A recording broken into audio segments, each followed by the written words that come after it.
sir, please. Thank you. ఇన్ని events జరిగినా సరే ఈ సినిమాకు సంబంధించి ఆ టైంలో మనసులో ఉన్న మాటలు, అందరి పట్ల ఉన్న నా అభిమానం, నా ధన్యవాదాలు, అభినందనలు తెలియజేసుకుంటూ వస్తూనే ఉన్నాను. కానీ ఈ రోజున అక్కడ కూర్చోనే కానీ ఏం మాట్లాడాలి, ఏం చెప్పాలి, చెప్పందు కొత్తగా ఇప్పుడు ఏం చెప్పాలి అనే చిన్న మీమాంసలో మాటలు దొరకటం లేదు, భావం పలకటం లేదు. ఎందుకంటే ఈ సినిమా చేస్తున్నంతసేపు ఒక బాధ్యతగా, ఒక తపస్సులాగా చేసి ఇంతమంది నిష్ణాతులతోటి, తమ్ముళ్ళు వీళ్ళతోటి చేస్తూ సరైన గాడిలో సినిమాని పంపిస్తూ ఈ బ్లాక్ బస్టర్ అవుతుంది, అవి తీరుతుంది అనే ఒక దృఢమైన నమ్మకంతో వెళ్తూ అయిన తర్వాత ఈరోజు రిజల్ట్ చూసి మేము ఏదైతే అనుకున్నామో అది నెరవేరిన తర్వాత ఒక్కసారిగా మాటలు కొరవడిపోయినాయి. ఏం చెప్పాలో తెలియట్లేదు. ఇలాంటి సమయంలో మేము చెప్పుకునే దానికంటే ఇంకా ఆపేసేసి థియేటర్స్ ఉన్న ప్రతి ప్రేక్షకుడు, ప్రపంచపరంగా ఉన్న ప్రతి తెలుగు ప్రేక్షకుడు ఈ సినిమా గురించి చెప్తుంటే వినాలి అని మనస్ఫూర్తిగా అనిపిస్తుంది. బాబీకి దేవి నిన్న వచ్చి ఎక్కడున్నారంటే ఇది థియేటర్స్ తిరుగుతున్నాము, ఏ థియేటర్లో ఏ ఎపిసోడ్ వస్తుందో మాకు ఆ టైమింగ్ తెలుసుకుని అక్కడికి వెళ్తున్నాం అంటే తిరగండి. ఒకరోజు కాదు, రెండు రోజులు కాదు, 3 రోజులు తిరుగుతుండండి. ఎందుకంటే ఆ స్పందన కావాలి, ఆ ప్రతిస్పందన కావాలి, ఆ రియాక్షన్ కావాలి. ఆ రియాక్షన్ ఇంజక్షన్లో ఎక్కించుకోండి. అది మనకి పెట్టుబడి, అది మన ఫ్యూయల్, అది మన ఇంధనం, అది మనల్ని ముందు నడిపిస్తుంది. వెళ్ళండి. నేనే తరిమేవాడిని వాళ్ళందరినీ. నేను వెళ్ళే అవకాశం లేదు, అయినా సరే నా ఇంధనం మీరే కాబట్టి మీరే ఎక్కించుకుని వస్తే చాలు. ఇలాంటి వీరయ్యలు నాకు బోల్డ్ వస్తాయి నాకు. అందుకని పెద్దగా మాట్లాడాలని అనుకోవటం లేదు. అలాగే థ్యాంక్స్ అంటే కనుక అది నా వాయిసే, బాబీ వాయిస్ నా వాయిసే, ఆ బాబీ మనసు నా మనసు అనుకుని ప్రతి ఒక్కరికి నా హృదయపూర్వక ధన్యవాదాలు మళ్ళీ తెలుసుకుంటున్నాను. బాబీ మరిచిపోలేదు, కానీ బాబీ తెలియచెప్పని ఒక ఏరియా ఉంది. నేను షూటింగ్లో అది చూసినప్పుడల్లా ఇది కదా కష్టం. అందరూ నా కష్టం అంటారేంటి? నేనేం కష్టపడ్డాను? శుభ్రం కారులో వచ్చాను, సరిగ్గా సమయానికి తిండి పెట్టారు, టీ ఇచ్చారు, యాక్షన్ అన్నారు. బద్దిల్లాంటి వాళ్ళు నాకు ప్రాపర్గా సేఫ్టీ అని చూస్తుంటారు, అండ్ కుర్చీ వేసే బాయ్ ఉన్నాడు. నేను కష్టమేం పడుతున్నాను? కానీ చూసేవాళ్ళకి కానీ మన ఆర్డర్ వెళ్తాను ఇందు ఉంగ మాదిరి ఇవాళ కష్టపడ్డ నాకు ఇంకో పాకలేదు సార్. తెలుగులో తమిళ కూడా పాకలేదు సార్. వరుసగా మీరు ఒక ఎపిసోడ్ తీసేసుకోండి, ఓషన్ ఎపిసోడ్ అంతా డూప్ తోటి. ఆ తర్వాత 2 రోజులు నేను వచ్చి నా షార్ట్స్ ఎక్కడెక్కడ ఇన్సర్ట్ చేయాలో అది చాలు అంటారు. మాకు కూడా అది న్యాయం అనిపిస్తుంది. కానీ 9 రోజులు మీరే ఉండి మీరే శ్రమించి డూప్ షాట్ లేకుండా మీరు చేయటువంటి అవసరమా? అది నేను ఊహించలేదు అని అంటుంటే నేను అది కాంప్లిమెంటే, కానీ అది కాంప్లిమెంట్కి బాధ్యత కదా, మనమే కదా చేయాలి. మన తరపున ఇంకోళ్ళు ఎవరు చేయటం ఏంటి అంటూ ఇంకో విధంగా చేయటం నాకు తెలియదు. అర్థం ఇలాగే తెలుసు, నాకు ఇలాగే పెరిగాను, ఇలాగే చేసుకుంటూ వచ్చాను అంటూ చెప్పుకొచ్చాను ఇది. అండ్ కానీ కష్టం అని గురించి మాట్లాడుతాను కాబట్టి కష్టం నాది, రవితేజది, ఇంకోటిదో కాదండి. నిజమైన కష్టం మేము అనుకున్నది తెర మీద తీసుకురావడానికి కష్టపడే వాళ్ళని చూస్తున్నప్పుడు మన బీటీఎస్ సంబంధించి కెమెరా క్యాప్చర్ వర్కింగ్ కెమెరాతో చేస్తారు కదా, వాళ్ళ కెమెరా తీసుకుని నేను కొన్ని షాట్లు షూట్ చేశాను. నిజమైన కష్టజీవుల షార్ట్స్ కొన్ని షూట్ చేశాను. రెయిన్ పడుతున్నప్పుడు మారేడుమిల్లో కానీ, చలిలో టైంలో కానీ, మంచులో కానీ ఇవన్నీ నేను షూట్ చేసి అవన్నీ కంపేర్ చేసి ప్రజానీకానికి, ఇక్కడ మీకు కాదు ప్రజానీకానికి ఎవరైతే ఈ టీవీల ద్వారా చూస్తున్నారో, ఈ సినిమాని ఇంత అత్యద్భుతంగా అలరిస్తూ వావ్ అంటున్నారో వాళ్ళందరికీ ఈ సక్సెస్ వెనకాల వాళ్ళు ఉన్నారు, ఆ కార్మికులు ఉన్నారు, ఇంతమంది కష్టం ఉంది అని చెప్పడం కోసం ఎవరైతే మనం ఇక్కడ కూర్చున్నామో, ఎవరైతే బాబీ వాళ్ళందరినీ గురించి ప్రస్తావించాడో వాళ్ళు కాదు అని వాళ్ళకి తెలియాలి. సినిమాలో థియేటర్లో కూర్చున్నా, ఎక్కడో ఏదో కూర్చోయినా ఈ సినిమాలో ఈ షార్ట్స్కి ఇంతమంది కష్టపడ్డారా, ఈ ఓషన్ ఎఫెక్ట్ కోసం వెనకాల ఇంతమంది ఉన్నారా, ఈ ఫైట్, ఈ క్లైమాక్స్, మ్యాడ్ మ్యాక్స్ లాంటి ఫైట్ వెనకాల ఇంతమంది వాళ్ళ శ్రమ ఉందా, దీనికి ఇంత ఉందా అని వాళ్ళు తెలుసుకోవాలి సార్. అప్పుడు మన మీద జాలితో సినిమా చూడక్కర్లేదు. ఇంతమంది కష్టంతోనా ఇంత సినిమా ఎలా వస్తుంది, ఇంత గ్లాజీ, ఇంత రోజీ పిక్చర్ వస్తుంది అని వాళ్ళు తెలుసుకోవాలి. నేను షూట్ చేసి నా వాయిస్ చేసిన ఏవిని ప్లే చేయండి. Lights of.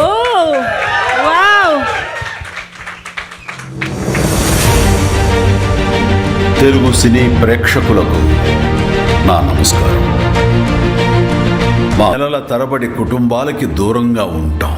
కట్టుకున్న వాళ్ళు గుర్తొచ్చి దిగులనిపించిన, కన్న బిడ్డలు గుర్తొచ్చి గుండె బరువెక్కిన, పైకి కనబడకుండా నిబ్బరంగా నటిస్తాం, శ్రమిస్తాం, ఎంత కష్టమైనా ఇష్టంగా చేస్తాం. మా గమ్యం ఒక్కటే, మిమ్మల్ని అందరినీ అలరించటం.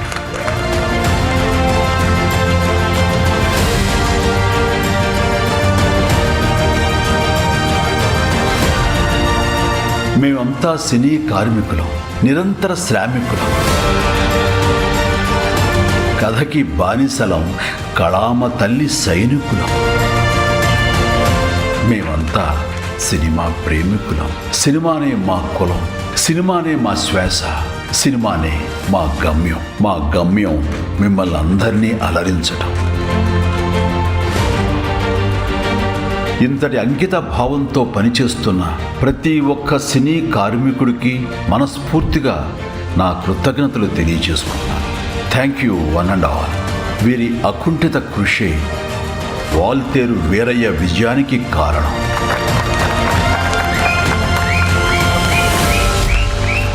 మీ Chiranjeevi. This is the first time ఇలాంటి ఒక వీడియోని చూడటం. కష్టం తెలిసిన వారికే, కష్టం విలువ తెలిసిన వారే ఇలాంటి కష్టాన్ని గుర్తించగలరు, అభినందించగలరు. That is our megastar Chiranjeevi garu. ఈరోజు మనందరం థియేటర్లలో ఇంత అద్భుతంగా ఎంజాయ్ చేస్తున్నటువంటి వాల్తేరు వీరయ్య వెనుక పడిన ప్రతి ఒక్కరి కష్టాన్ని కళ్ళకి కట్టినట్టుగా ఈ వీడియో ద్వారా మన ముందుకి తీసుకొచ్చినందుకు మెగాస్టార్ చిరంజీవి గారికి మనస్ఫూర్తిగా కృతజ్ఞతలు తెలియజేసుకుంటున్నాం. Thank you so much sir. Thank you. అంటే మనం ఆర్టిస్టులుగా కష్టపడింది ఏమీ ఉండదు, అన్ని రకాల సౌకర్యాలు ఉంటాయి. కాబట్టి నిజమైన కష్టం ఆ కార్మికులది. వాళ్ళని చూసినప్పుడు వాళ్ళకి గుర్తుండదు, ఆ బేటా తీసుకున్నామా, ఇంటికి వెళ్ళామా, ఆ నెలకో, ఆ రోజుకో, ఆ వారానికో మనం దాంతో బిడ్డలు బాగా చూసుకున్నావా అనేంతవరకే వాళ్ళ ఆలోచన. మళ్ళీ నెక్స్ట్ ఏంటనేది.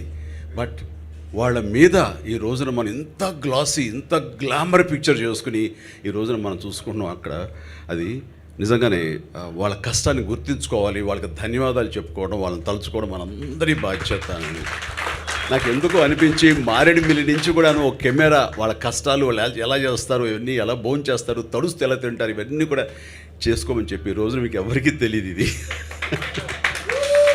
సో 4-5 రోజులు బట్టి ఇది మనం చెప్పుకోవాలి, ఇది ప్రజల దాకా వెళ్ళాలి అనే ఉద్దేశంతో చేసిన చిన్న ప్రయత్నం. Love you all. ఎందుకంటే ఏమీ లేదు చెప్పడం. అండ్ ఇలాంటి సక్సెస్లు వస్తుంటాయి, పోతూ ఉంటాయి.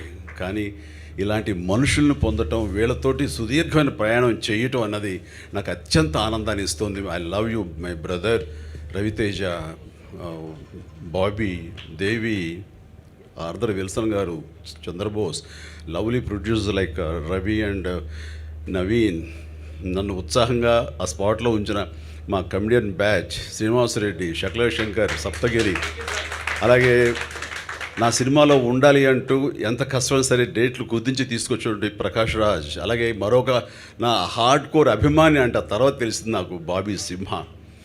సో అలాగే రాజేంద్ర ప్రసాద్, వెన్నెల కిషోర్, అలాగే నటినట్ల పరంగా శృతి హాసన్, ఇట్లాగా అందరూ పేరు పేరున ప్రతి ఒక్కరికి మరొకసారి ఇంత గొప్ప విజయం.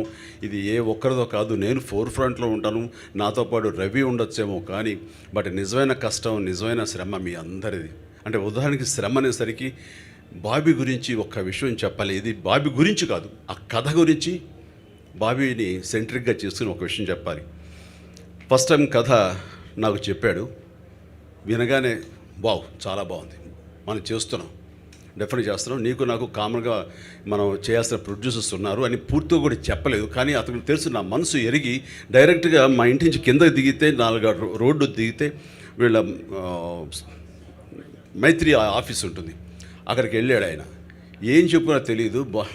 హైదరాబాద్ సరే యూఎస్ నుంచి నేను ఫోన్ చేసి, సార్ కథ విన్నారంటే బాగుందంట కదా, వెరీ సార్ నిజం సార్, నిజంగా చాలా బాగుంది, అయితే మనం చేస్తున్నాం సార్ అని. నేను ఎవరికి ఓకే చెప్పలేదు, నన్ను పెట్టి వీళ్ళు ఓకే చేసుకుని నిర్మాతలు వాళ్ళే అనేసుకుని నాకు అర్థం కావట్లే. అసలు నిర్మాతలు వాళ్ళు ఫిక్స్ అయిపోతున్నారు, బాగుంది అని నా నోటిండి వచ్చింది అంతే రాజా. వాళ్ళు ప్రొడ్యూసర్ ఫిక్స్ అయిపోయాడు, డైరెక్టర్ ఈయన ఫిక్స్ అయిపోయాడు, మిగతావన్నీ అయిపోతాయి. నెక్స్ట్ దేవితో మాట్లాడుతూ అయిపోతుంది. ఒక నిమిషం ఆగండి, అదేం లేదు అసలు ఇందులో. అంటే నాకు కొన్ని ప్రిఫరెన్స్లు ఉంటాయి, నాకు కొన్ని ఆబ్లిగేషన్స్ ఉంటాయని ఎవరు అడిగింది లేదు, బాబీ అడిగింది లేదు. సో అయితే నా ప్రిఫరెన్స్ కూడా మైత్రి మూవీస్. ఈ సినిమా చేస్తే వాళ్ళే చేస్తారు, ఈ సినిమాకి న్యాయం జరిగితే వాళ్ళ ద్వారా జరుగుతుంది. వాళ్ళ మీద ఇందాక బంగారాలు అంటూ ఆ ప్రొడ్యూసరు అబద్ధవాడు నిజాయితీగా ఉంటాడని మన రవితేజ్ చెప్పిన మాట అక్షర సత్యం. ఇదే విషయాన్ని రామ్ చరణ్ నాకు రంగస్థలం అప్పుడు చెప్పాడు. డాడీ చిన్నప్పటి నుంచి మన ప్రొడ్యూసర్స్ చూసేవాడిని కదా, ఒక దేవి ప్రసాద్ గారు కానీ, లేకపోతే అశ్వినదత్ గారు కానీ, కేఎస్ రామారావు అంకుల్ కానీ, వీళ్ళందరితో నీతో ఎంత ఫ్రెండ్లీగా ఉంటారో, నీ బాగోగులు ఎంత బాగా చూసుకుంటారో, నేను ఎంత కంఫర్టబుల్గా చూసుకుంటారో, అంతకంతగా ఫస్ట్ టైం డాడీ ఇన్ని సినిమాలు చేశాను కానీ మన మైత్రి నవీన్ గారు లాగా మాత్రం ఎవ్వరు చూసుకోరు. నాకు మీరు చేసిన విలేజ్లో రంగస్థలంలో నాకు ఒక 5 స్టార్ హోటల్ లాంటి యాంబియన్స్ తోటి ఒక రూమ్స్ బాత్రూమ్ కట్టిస్తారు. అసలు వద్దు అనుకున్నాను కానీ నాకు అంత ఇచ్చారు, అంత మర్యాద, అంత బాగా చూసుకుంటూ ఒక పువ్వులా చూసుకున్నారు. మళ్ళీ సినిమా చేస్తే వాళ్ళకి చేయాలి డాడీ అంటే హౌ వెరీ గుడ్ రా అన్నాను. నేను మనసులో అనుకున్నాను, నువ్వు కాదురా చేసేది, నేను సినిమా చేస్తే వాళ్ళతో చేస్తాను అనుకున్నాను. అది వాడికి తెలియదు, ఎందుకంటే నాకు లేకుండా చేస్తానని భయం నాకు. సో ఆ రోజు అనుకున్నాను. అది కథ విన్న తర్వాత బాగుంది అనుకున్న తర్వాత మీరు నాకు ఫోన్ చేసినప్పుడు I decide as we are doing together and చాలా మంచి కథ అన్నాను. అయిన తర్వాత ఇంకొక సీటుకి మళ్ళీ మీతో కూర్చోవాలన్నాడు. నాకేంటంటే మా ఫ్యామిలీ మెంబర్స్ తోటి 5-6 మందితో కూర్చోవడం నాకు అలవాటు. అందులో సురేఖ ఉంటుంది, నాగబాబు ఉంటాడు, సత్యానంద్ గారు ఉంటారు, మన ఈ సినిమా అసోసియేట్ ప్రొడ్యూసర్. మీరు అందరు చెప్పావు, అతని పేరు చెప్పలేదు మీరు, G K Mohan. Yes, G K Mohan ఎక్కడో తెలియదు, రాడు, ఆయనంతా గూఢాచారి. సో జీకే మోహన్ని, సత్యానంద్ గారిని, నాగబాబుని, మా మిసెస్ని, మా పాపని సుష్మితని అందరూ కూర్చోబెట్టి మళ్ళీ కథ చెప్తా అన్నాడు. అంతే జోష్ తోటి సక్కడి నుంచి చిరంజీవిలా లేచిపోతాడు, స్టైల్స్ అంటాడు, ఇది అంటాడు, చేసేస్తాడు. చేస్తుంటే మా వాళ్ళు నవ్వుకుంటున్నారు. అంటే ఆయనలా చేస్తున్నాడు, అది ఆ తర్వాత అడగండి, ముందని పూర్వం వస్తే ఇది చేసాడు ఇవ్వండి అని. అసలు నిలబడిపోయి సబ్జెక్టు వేరే వ్యవహారం చేసేసావు కాసేపు. సరే అయితే అది చేశారు. నా బాడీ లాంగ్వేజ్ అంతగా తనకు తెలుసు. అయిన తర్వాత చాలా బాగున్నారు, క్లాప్స్ కొట్టారు, హక్ చేస్తారు. ఆ రోజు మన వాడి మొహం వెలిగిపోయింది. ఇంకేముంది, నెక్స్ట్ మన షూటింగ్స్కి వెళ్ళిపోవడం, 4 సీన్స్ వేసేసుకుని అని చెప్పి అన్నాడు. అందరూ వెళ్ళిపోయిన తర్వాత బాబీ మన ఇద్దరం 1-to-1 మాట్లాడుకోవాలి. అలాగే రండి. గదిలోకి వెళ్ళాను. అందరూ నాతో బాగుందన్నారు, నాకు చెప్పారు సార్, నాకు చాలా బాగుందని చెప్పారు. సో వాళ్ళు చెప్పిన దాంట్లో ఏమాత్రం అబద్ధం లేదు. వెరీ గుడ్, దా కూర్చో. చెప్పనా?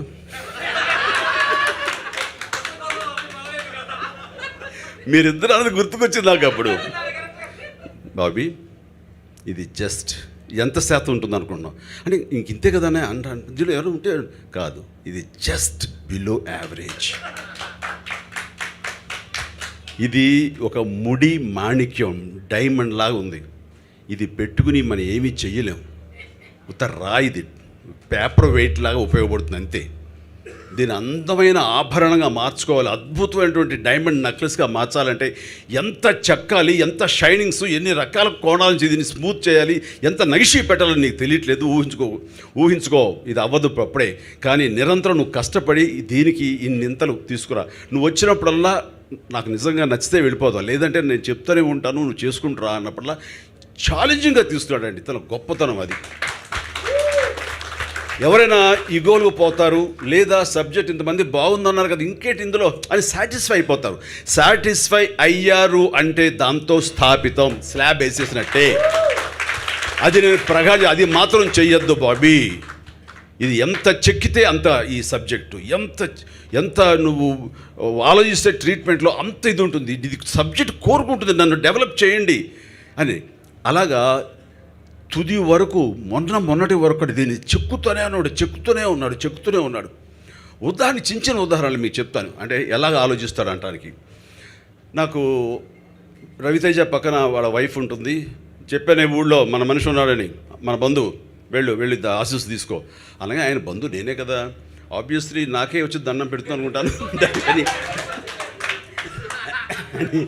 ఇలాగని వచ్చి ఇలాగని చాలా ప్రిపేర్ అవుతాను. ఆ తర్వాత అమ్మాయి నన్ను దాటికి వెళ్ళిపోతుంది. చిన్న వెర్రితనంతో దొరికిపోయానని రవితేజ చూడగానే ఆమెను అడ్జస్ట్ చేసుకుంటూ ఆ తర్వాత ఏదో వేస్తాం కామెడీ సీన్స్ అన్ని పక్కన పెట్టాడు.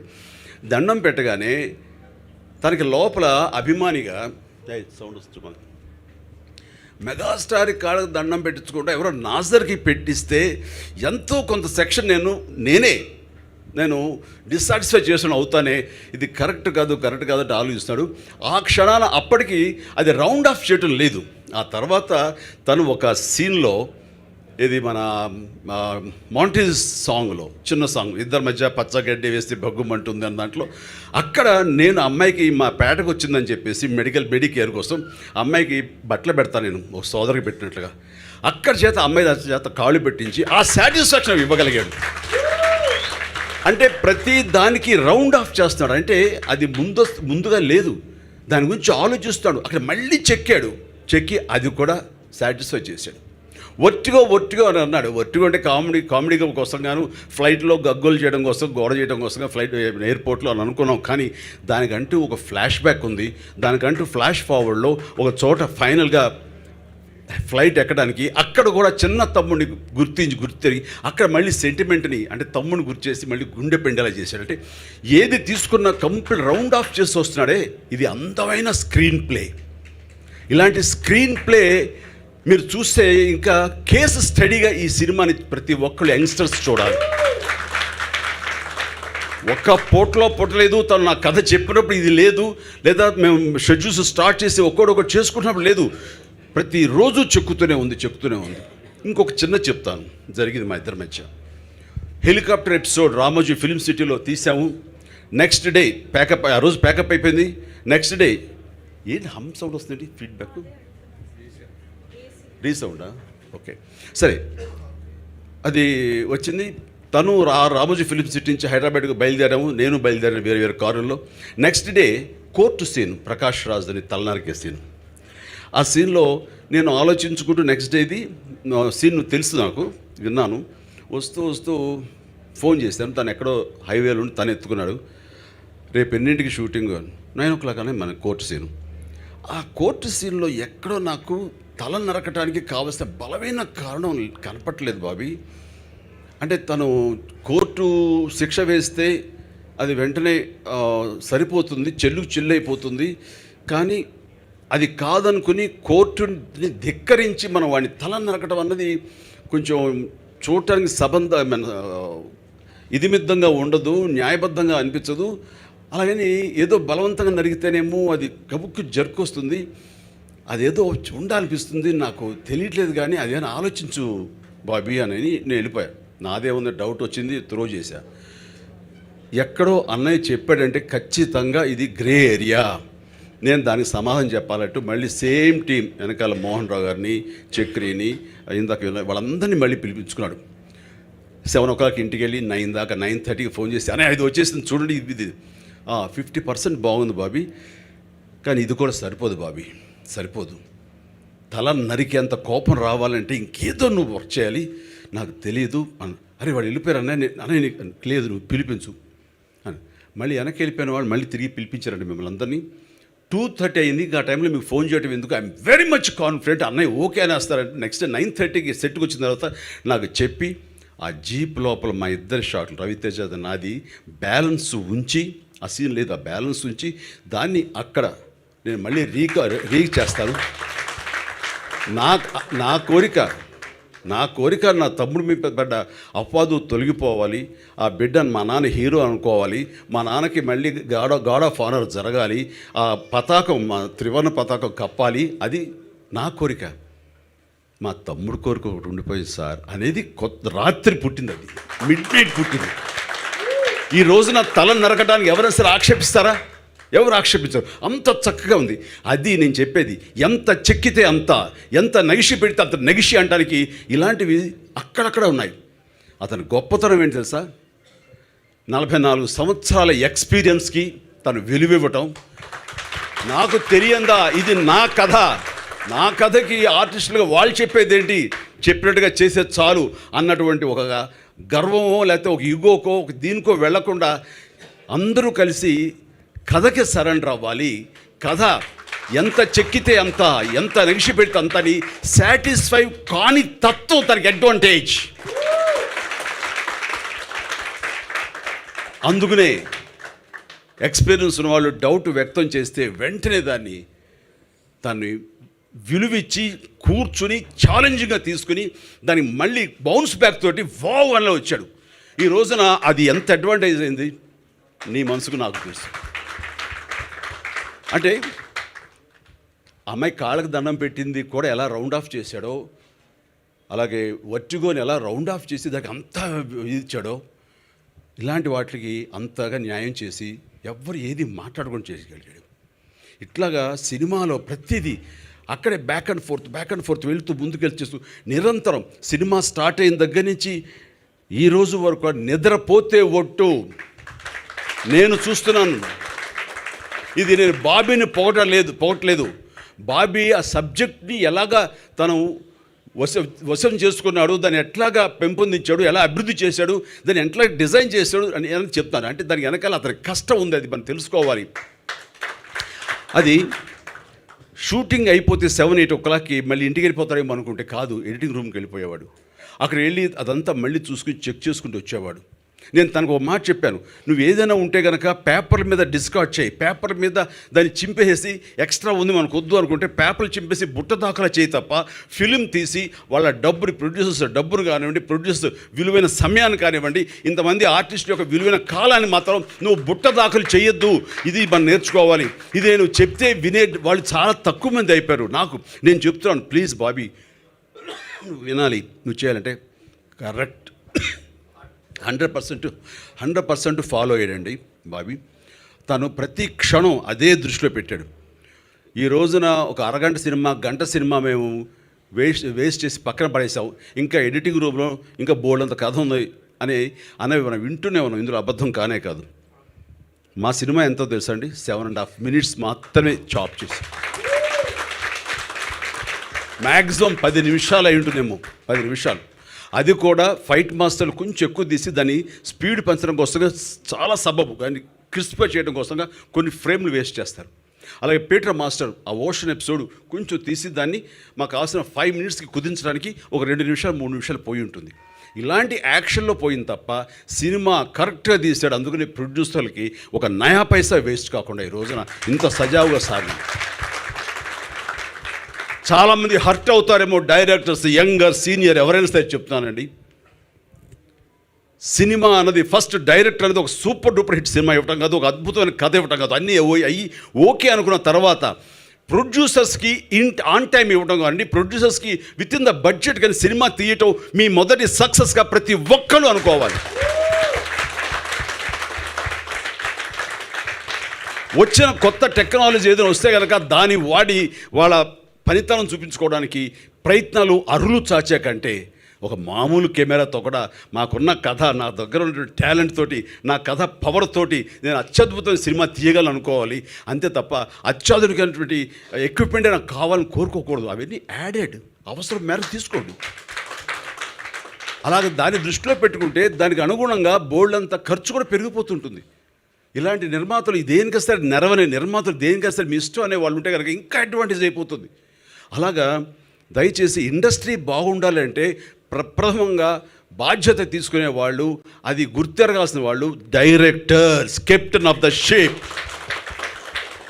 అలా ప్రతి వాళ్ళు ఆలోచించుకోవాలి. అరే నేను బాబీ కంటే లేకపోతే ఇంకొకరి కంటే నేను తక్కువ చేస్తే నాకు అవమానం అని బాబీ అనుకుని, బాబీ అంత ఖర్చు పెట్టాడు వాళ్ళకంటే నేను తక్కువ తీయకూడదు, even though my subject is not demanding అని అవసరం మేరకు ఖర్చు పెట్టి బాబీ కంటే 10 కోట్లు ఎక్కువ ఖర్చు పెట్టా మన సినిమా అని అనుకోవడం. ఇది ఏమండి రేపు పొద్దున మీరు మీడియా వాళ్ళు ఉద్దేశించి వీళ్ళని ఉద్దేశించి అనకండి సార్, తప్పు, రాంగ్. దీన్ని మీరు ప్రొజెక్ట్ చేయొద్దు. ఇది ఏ ఒక్కరినో ఉద్దేశించి కాదు. మీరు అలా చేస్తే కనుక మీరే చిన్నవాళ్ళు అవుతారు. ఇది ఇండస్ట్రీ విశాలంగా విస్తృతంగా నేను ఒక సలహాగా ఇస్తున్నాను. డైరెక్టర్లు అన్నవాళ్ళు ప్రొడ్యూసర్ని బతికించాలి, ప్రొడ్యూసర్లకి వాళ్ళు భుజం కాయాలి. ఆ రకంగా ఈ సినిమా అదృష్టం కొద్దీ ఈ సినిమా ఒకవేళ యావరేజ్ సోసోగా ఆడి తన డబ్బులు తను తెచ్చుకుని క్విట్స్ అయినా సరే నా నిర్మాతలకు నష్టం లేదు, జరగదు. బ్లాక్ బస్టర్ అయింది, ఇంక నథింగ్ లైక్ దాట్. ఇంకా వాళ్ళ ఇష్టం అది. వాళ్ళకి మహా సంతోషపడితే ఒక ఎక్స్ట్రా డబ్బులు కూడా ఇస్తారు. కాదనం తీసుకుంటాం.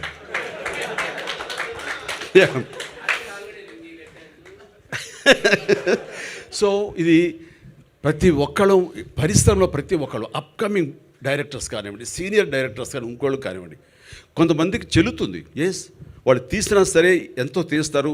ఆ ఉన్నదాన్ని మళ్ళీ పార్ట్ 2గా కూడా కన్వర్ట్ చేసుకుని వాళ్ళు చేసుకుంటారు. అలాగే మణి శర్మ తను 100 రోజుల్లో 2 సినిమాలు తీశారు. మణిరత్నం గారు ఆ PS1 PS2 మ్యాట్ ఉంది. అది నేను ఎక్స్ట్రా అనట్లేదు నేను. అలాగే బాహుబలి వాళ్ళు అలా తీశారు, అది నేను ఎక్స్ట్రా అనట్లేదు నేను.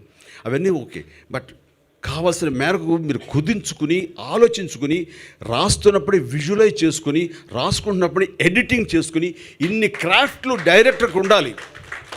ఉంటే ఫైనల్ ఎడిటింగ్ నేను మాస్టర్ చెప్తాను, తీసేసి పెడదాం సార్ అంటారు. వీళ్ళని కాదు కొంతమంది, లేదు ఈ షాట్ వస్తుంది, ఇంత లెంగ్త్ సరిపోతుంది, ఈ షాట్ కోసం మళ్ళీ అగైన్ చేస్తుంటే ఆర్టిస్టులు ఒళ్ళు హోనం అయిపోతుంది. అలాగే ఎంత డబ్బు వేస్ట్ అయిపోతుంది, ఎంత టైం వేస్ట్ అయిపోతుంది. కాదు కదా, ఎడిటింగ్లో ఇచ్చాలు 2 యాంగిల్ మార్చండి, అటు తీసుకోండి. అలా తీసుకుంటే ఆర్టిస్ట్కి కంఫర్టబుల్, ప్రొడ్యూసర్కి కంఫర్టబుల్, డైరెక్టర్ విత్ ఇన్ డేస్లో టైం సినిమా తీసుకుంటుంటుంది. మీరు ఇది ప్రతి వాళ్ళకి ఎడ్యుకేషన్ ఇది. సో కొంచెం క్లాస్ ఎక్కువ పీకాను అనుకుంటా. సో ఇది ప్రొడ్యూసర్స్ బతకాలి, ప్రొడ్యూసర్స్ నిలదొక్కుకోవాలి. వాళ్ళు ఉంటేనే ఈ రోజున మనందరం బాగుంటాం. మనం ఇంత డబ్బు తీసుకుంటున్నామంటే అది నిజంగా వాళ్ళందరూ బాగుంటేనే. వాళ్ళు బాగుంటే ఎక్కడికో వెళ్ళరు, మనకే ఇస్తారు. Thank you sir, thank you.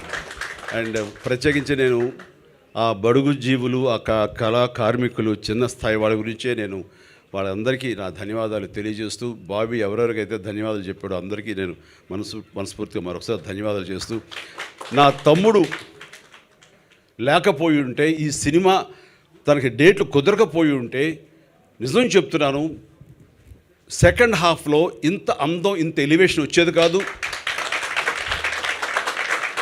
Arthur Wilson గారు ఒక మాట అన్నారు, సార్ ఏంటి సార్ అది, నేను పాత్రకే అప్పుడప్పుడు చూస్తూనే ఉన్నాను, మీరు నాకు తెలిసి ఎక్కడ గ్లిజరిన్ పెట్టుకుని చేయలేదు, మీరు అక్కడే ఉన్నాం, మేము అంతా చూస్తూనే ఉన్నాం కదా, గ్లిజరిన్ పెట్టుకోలేదు. తర్వాత మీ కళ్ళు నేను కెమెరా కాకుండా టీవీ మన స్క్రీన్లో చూస్తుంటే కళ్ళు ఆర్ద్రతోటి తడిగా ఉన్నాయి, మీకు చెమ్మగా వచ్చేస్తే లోపల కారుతాయంటే నేను అన్నాను, నేను ఎందుకు గ్లిజరిన్ పెట్టుకోలేదంటే ఆర్థర్ విల్సన్ గారు, ఎదురుగా ఉన్నది నా తమ్ముడండి, నా తమ్ముడు చెప్పాను మీ అందరితోటి. ఆ తమ్ముడు ఆడు నిస్సత్తుగా ఉంటూ ఎక్స్పైరీ డేట్ వచ్చేసింది అంటుంటే, వీడియోవరా అంటుంటే నాకు ఇప్పుడు వస్తుందండి ఎదుగుండి. సో అంత నా తమ్ముడు అలా అయిపోతూ వాడిని పోగొట్టుకుంటున్నాను, వాడిని బతికించుకోవాలి అనే థాటు నింపుకున్నానండి. అందుకనే ఆ సీన్లో నా కంట్లో నీళ్లు లేవు, నేను గ్లిజరిన్ పెట్టుకోలేదు, ఏడుస్తూనే ఉన్నాను. అవి నిజంగానే తుడుచుకుంటున్నాను, వాడి దగ్గర లాక్కుంటున్నాను. రే కొట్టే కదా నిన్ను, సరిపోలేదన్నా ఇంకా గట్టిగా కొట్టు అంటాడు. రావట్లేదు. సో వాడిని కొట్టి చేసిన తర్వాత తను చేసిన పెర్ఫార్మెన్స్, అది చేసిన ఓన్ చేసుకుని నేను ఇచ్చిన రియాక్షన్స్ అవి చూసి ఆర్థర్ విల్సన్ లాంటి వాళ్ళు మెల్ట్ అయిపోయి, ఎన్నా సార్ అది షూటింగ్ పండంబోదు எனக்கு తెలియలేదు సార్, అప్పుడు స్క్రీన్ మీద పాత ఎన్నో పండుగ సార్ అంటుంటే అలాంటి కాంప్లిమెంట్స్ చాలు మా ఇద్దరికి. అది రవి కాకపోతే నాకు వచ్చేది కదని నేను చెప్పడం కోసం చెప్తాను. సో రవి, ఈ సినిమా అనేది సో పవర్ఫుల్, అది కోరుకుంటుందయ్యా, నాకు చిరంజీవి కావాలి, నాకు రవితేజ కావాలి, వాళ్ళకి బాబీ కావాలి, వాళ్ళు కావాలి తండ్రి అంటే ప్రొడ్యూసర్స్ ఎస్ అనక ఏం చేయరు, కోరుకుంటుంది నువ్వో నేనో కాదు, సబ్జెక్ట్ కోరుకుంటుంది. అది అయిపోయింది అంతే, వచ్చేసింది అది. ఏం మాస్టర్లు? అండ్ అసలు ఇంకా నేను మళ్ళీ అంటే అంతా మాట్లాడిస్తాను అనుకున్నా, మళ్ళీ మా దేవి గురించి ఇంటర్వెల్లో ఆ ఎపిసోడ్లో చించాడండి, ఏమి పూనగాలు తెప్పించి చేశాడు. మా ఇంట్లో ఎన్నిసార్లు ఆ సాంగ్లు వేసుకుని డ్యాన్స్ వేసాము మనందరం, అవును చేసామంటే అంత ఇదిగా. సో రవి స్టిల్ తీసుకోండి, నెక్స్ట్ పిక్చర్ ఉపయోగపడుతుంది.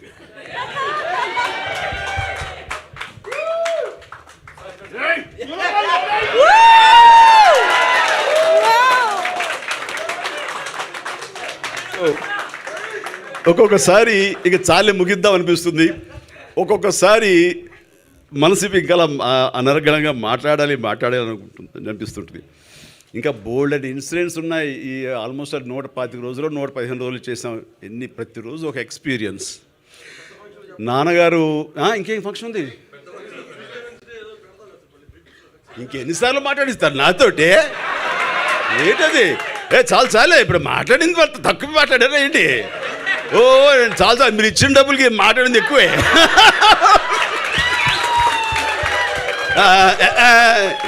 ఇదే బాగలేదే. ఒక పర్సు ఇచ్చి 2 అంటే కుదరదు. ఇంకేం ఫంక్షన్ ఉంది? ఎందుకు ఏం చేసుకోను? ఆల్రెడీ ఇప్పుడు థ్యాంక్స్ గివింగ్ అన్నారు.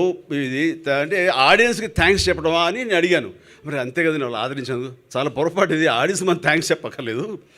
ఇంత గొప్ప సినిమా ఇచ్చాము, బ్లాక్ బస్టర్ ఇచ్చామని వాళ్ళే మనకు థ్యాంక్స్ చెప్తున్నారు. దానికి ఎగ్జాంపుల్ బాబీయే. సో మంచి సినిమా మాకు ఇవ్వండి రా బాబు, మీరు మాకు థ్యాంక్స్ చెప్పక్కర్లేదు, దాన్ని ఆదరించడం మాకు తెలుసు. మంచి కంటెంట్ ఇచ్చామని వాళ్ళు ఆదరించారండి. ఇలాంటి కంటెంట్ ఇచ్చేందుకు ఈ చిత్రం యూనిట్కి, డైరెక్టర్కి, ఆర్టిస్ట్కి మా థ్యాంక్స్ అంటూ ప్రజలు మనకు చెప్తున్నారు. దానికి మనం శిరస్సు వంచి థ్యాంక్ యూ మీ థ్యాంక్స్కి థ్యాంక్ యూ అని చెప్పాలి. మనం థ్యాంక్స్ చెప్పుకోవాల్సింది కరెక్ట్గా చెప్పుకుంటున్నాం. మన దగ్గర పనిచేసిన వాళ్ళు, ఈ స్థాయికి సినిమా తీసుకొచ్చిన వాళ్ళు, మన వెనకాల పనిచేసినటువంటి కార్మికులు వెలుగుని చెప్పుకోవాలి. సో ఇలాంటి నిర్మాతలు నాకు దొరికినందుకు నేను నా అదృష్టంగా భావిస్తున్నాను. మళ్ళీ సినిమా గట్టిగట్టి చేసేస్తానేమో, కానీ మిగతా వాళ్ళు కూడా చేయాలి కదా, కొంచెం గ్యాప్ ఇద్దాం. Right, thank you masters, thank you అండి. అలా పీటర్ మాస్టర్ చాలా బాగా చేశారు. అండ్ శేఖర్ మాస్టర్ కూడా ఆ నెంబర్స్ ఎంత బాగా ఇచ్చాడంటే నా బాడీ లాంగ్వేజ్కి కావాల్సిన విధంగా ఇచ్చాడు. ఆ స్టైల్స్ రాబట్టాడు. ఆ వింటేజ్ చిరంజీవి, ఆనాటి చిరంజీవి గుర్తు తెచ్చాడంట. అంతా ఇంత కాదు. ఇందాక మన పిఆర్ కాదు ఇతను మన అనురాగ్ నాకు వీడియో పంపాడు. వాడు 2 years కూడా ఉన్నా లేదు తెలీదు. వాడు కుర్చీ మీద నిలబడిపోయాడు. మదర్ గారు పట్టుకున్నారు. వాడు నాదిను తన సాంగ్ వచ్చేస్తుంది, రవితేజ నేను కలిపి ఇలాగంటూ అది చూసుకున్నాడు. పెప్పర్ అని వాడు వస్తుంటే అది మళ్ళీ ప్యాన్ చేస్తే వాడు లేదు, ఇలా అనేస్తున్నాడు. వాడు చిన్నాడు, వాడు చేతులు పెడితే అనేసి నోట్లో విజిలేసేస్తున్నాడు. రవి అనిపించింది బాగా, ఆ ఏజ్లో కూడా మనం పట్టి మన జోబులో తోపేసుకున్నాం. వాడు ఎక్కడికి పోడాడు. ఆడికి ఇప్పుడు 2 years 20 years వచ్చేంత వరకు మనది గ్యారంటీ మన లైఫ్. అందుకనే అనురాగ్ మీ ఫ్రెండ్కి చెప్పు, ఆ అబ్బాయిది నాకు వీడియో పొమ్మను, నేను ఇన్స్టాలో రేపేళ్ళలో పెడతాను దాన్ని. అది బ్రహ్మాండమైన ఉంది. అది వాడు చాలు ఆ రేంజ్ వాళ్ళు మనకు వచ్చారంటే అటు చూస్తే దుప్పడేసి లాగేసుకోవడమే, అంతే. ఛాన్స్ ఇవ్వకూడదు యంగ్స్టర్స్కి. అలాగా మనది అబ్బాయి ఇలా జరుగుతూనే ఉంటుంది. అబ్బాయి ఇంకా యంగ్గానే ఉంటాం, ఇంకా హుషారుగా ఉంటాము, ఇంకా యంగ్తో కూడా మనం చేస్తూనే ఉంటాం. Bye thank you sir. Thank you so much. Chiranjeevi గారిని వేదిక పైన ఉండవలసిందిగా రిక్వెస్ట్ చేస్తూ రవితేజ గారు to please join the stage once again. ఒక ఫోటో ఆప్ టీం అందరితో కలిసి ఒక ఫోటో ఆప్ ఇప్పుడు స్టేజ్ పైన. రామలక్ష్మణ్ మాస్టర్స్, రైటర్స్, బాబీ గారు to please join the stage. Devi Sri Prasad గారు వేదిక పైకి రావాల్సిందిగా రిక్వెస్ట్ చేస్తున్నాం.